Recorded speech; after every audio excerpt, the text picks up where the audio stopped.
بسم الله الرحمن الرحيم. بالعقل والمنطق. النهارده حد كلمني وقال لي ان في بطوله بتتعمل او مصر بتنظمها، بطوله مدارس. منتخب مصر المدارس بيلعب بطوله شمال افريقيا. فطبعا دخلت ابحث واشوف، لقيت طبعا البدل كلها موجوده، ومنتخب مصر للمدارس تحت 15 سنه بيلعب بطوله شمال افريقيا، اللي هي تصفيات لبطوله افريقيا للمدارس، واحتفاليه كده وحاجات كبيره قوي. طيب، الولاد اللي هم تم اختيارهم لتمثيل منتخب مصر للمدارس 15 سنه، مين دول؟ وانتوا لفيتوا المدارس وجبتوا الولاد دول؟ لفيتوا الكرة والنجوع وجبتوا الولاد الموهوبين اللي في المدارس اللي يمثلوا منتخب مصر للمدارس في السن ده؟ هل اتعمل بطولة للحدث ده؟ انا شفت الصورة، الولاد كلهم اما شفتهم في الصورة يعني مش شايف حد من اسكندرية ولا حد من هنا ولا حد من هنا. الولاد دي تم اختيارها ازاي؟ ازاي تم اختيارهم منتخب مصر للمدارس تحت 15 سنه؟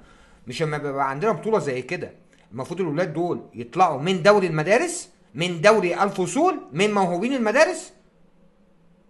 هو ايه اللي بيحصل؟ مين دول؟ ومين الجهاز الفني؟ ومين اللي اختار الولاد دول؟ ولعبوا اول مباراه، والبطوله دي من امتى معمول حسابها؟ هو ايه اللي بيحصل؟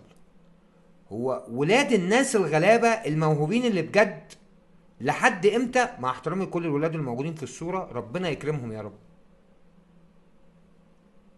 امتى هيتم اختيار الولاد الموهوبين اللي في المدارس اللي بجد ويمثلوا مصر، يلبسوا تيشيرت منتخب مصر؟ مين الولاد اللي انتوا جايبينهم دول في بطوله المدارس؟ وعلى سبيل الفشخره بقى، ما انا لازم بقى اتكلم بقى، واعوذ بالله من كلمه انا، وعن تجربه شخصيه. قبل كده تحديت الجميع ومسكت مدير فني، والكلام اللي انا بقوله ده انا مسؤول عنه. مسكت مدير فني لاداره برج العرب التعليميه. واللي ما يعرفش اداره برج العرب التعليميه، هي اداره تعليميه في محافظه الاسكندريه، اداره كده ناحيه برج العرب. عباره عن اداره البرج دي، عباره عن منطقه البرج فيها مهندسين ودكاتره، وباقي برج العرب كلها قرى وناس موهوبين. وتحديت الجميع وحصلت على المركز الاول بالفريق اللي معايا، اللي انا انتقيته من المدارس ومن القرى والنجوع، بالمركز الاول على مستوى الاسكندريه في المرحله الاعدادي. وكان من نتاج الولاد دول مصطفى الجميل، موهوب دوري بيبسي واللي بيلعب دلوقتي في المنصوره، وجابر كريسبو، جابر كامل اللي بيلعب دلوقتي في فاركو. اسالوه واسالوا مصطفى الجميل واسالوا بقيه الولاد. دول نتاج. بعدها شلت ايدي، ما اتحققتش البطوله تاني. بعدها تحديت، مسكت مدير فني لاداره العجمي التعليميه، خدنا المركز الاول على مستوى الاسكندريه. تحديت تاني بالولاد اللي هم من المدارس ومن المدارس الجواني بقى الموهوبين، وقلت لهم ادي اهو. غلبوا الولاد المتقاعدين في الانديه، كان فيهم بقى احمد رضا، وكان فيهم محمد عاطف، وكان فيهم احمد المصري، وكان فيهم محمود عاطف. اسالوا الولاد. واياميها واحنا في حفل التكريم اللي عملته لنا الاستاذه الفاضله مديره الاداره الاستاذه ناديه فتحي، وكان معايا الاستاذ احمد الشيخ والاستاذ ابراهيم فتحي، قلت لها دول ولاد الناس الغلابه. قالت لي لا ما تقولش عليهم ولاد الناس الغلابه. قلت لها دول ولاد الناس اللي مش عارفين يروحوا انديه، حصلوا على المركز الاول. بعديها اعوذ بالله من كلمه انا، مسكت مدير فني المنتخب الاسكندريه المرحله الثانوي.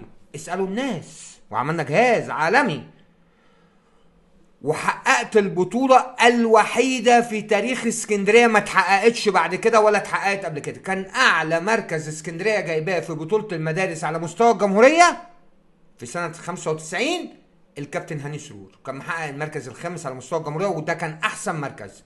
احنا حققنا في 2021 المركز الأول على مستوى الجمهورية، وبعد كده حاولوا يحققوه ما تحققش. لكل مجتهد نصيب. مش بسحر انا زي الاخ ميدو ما طلع اشاعات على منتخب مصر، لا انا بجتهد وبجيب الولاد الغير مقيدين من الانديه. طب ايه اللي تم بعديها؟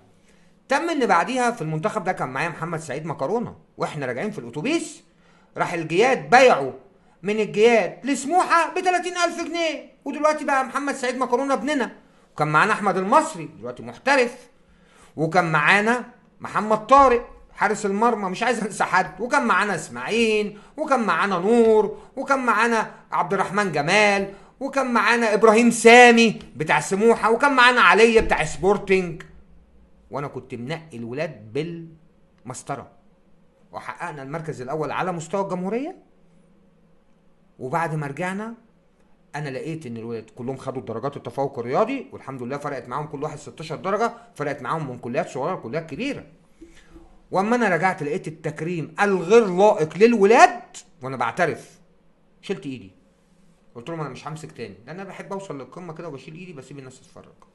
وكان معايا جهاز فني طبعا محترم، وبعد ما اتفقت مع الجهاز الفني ان احنا خلاص الناس بقى هم يكملوا بقى بعد كده، جه الجهاز الفني اللي كان معايا قال لك احنا هنكمل السنه اللي بعديها ناس محترمين ما حققوش البطوله حتى الان.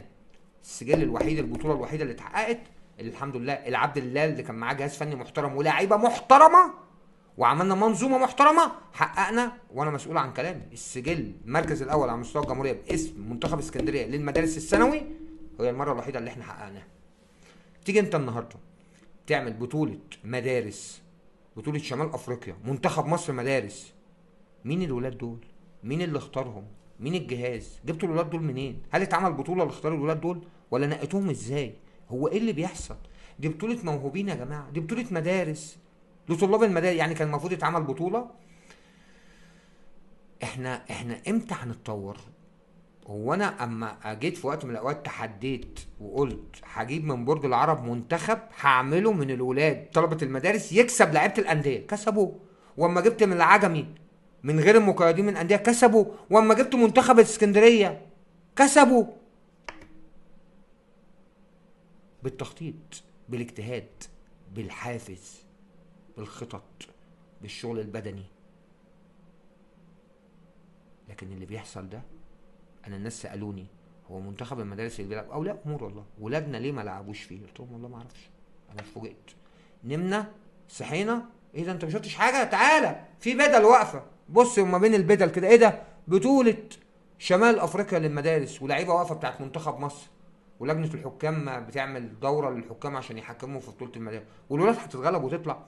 في موهوبين كانوا يجيبوا لنا ده باسم مصر، حتى بطوله المدارس بتوع الولاد الصغيره بيتم اختيارهم بالشكل ده. لا اله الا الله ولا حول ولا قوه الا بالله.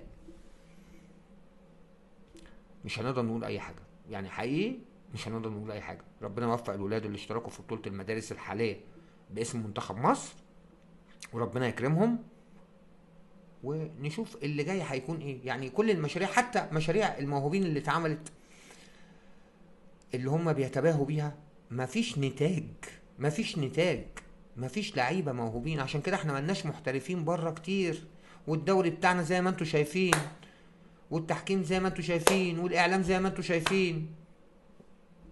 هنتطور امتى؟ انا مش عارف. الحمد لله على كل شيء. تحياتي. كان معاكم دكتور محمد المصري. احنا لسه برضك مكملين، ولسه بننشر، ولسه بنتكلم، ولسه بنقول طول ما احنا فينا نفس. يعني هنحاول. ليه؟ احنا بنحاول ننقل الكلام اللي احنا اتعلمناه واللي موجود في الكتب، عشان الواحد اما يجي يموت يبقى ميت وهو راضي عن نفسه. والارقام والادله اللي انا قلتها في الفيديو النهارده الناس كلها تتاكد منها. شوف محمد المصري اللي بيتكلم ده في يوم من الايام كان مدير فني وجاب ولاد وكسب بيهم بطوله اسكندريه من غير مقيدين. تشوف اداره العجمي برضه خدت في يوم من الايام. تشوف ان منتخب المدارس مرحله الثانوي في يوم من الايام محمد المصري لما كان ماسكه البطوله الوحيده اللي اتحققت لاسكندريه، وبعد كده ما اتحققتش ولا اتحققت قبليها. وتعالوا اقعدوا معايا قولوا لي ايه هو انت ازاي حققت البطوله دي؟ شوف الاليات اللي تمت وخدها يا اخي طبقها. لو انت هتطبقها، عارف ليه هتطبقها؟ لان انت ما طبقت غيرها ما نجحتش. اخد بالك انت ولا؟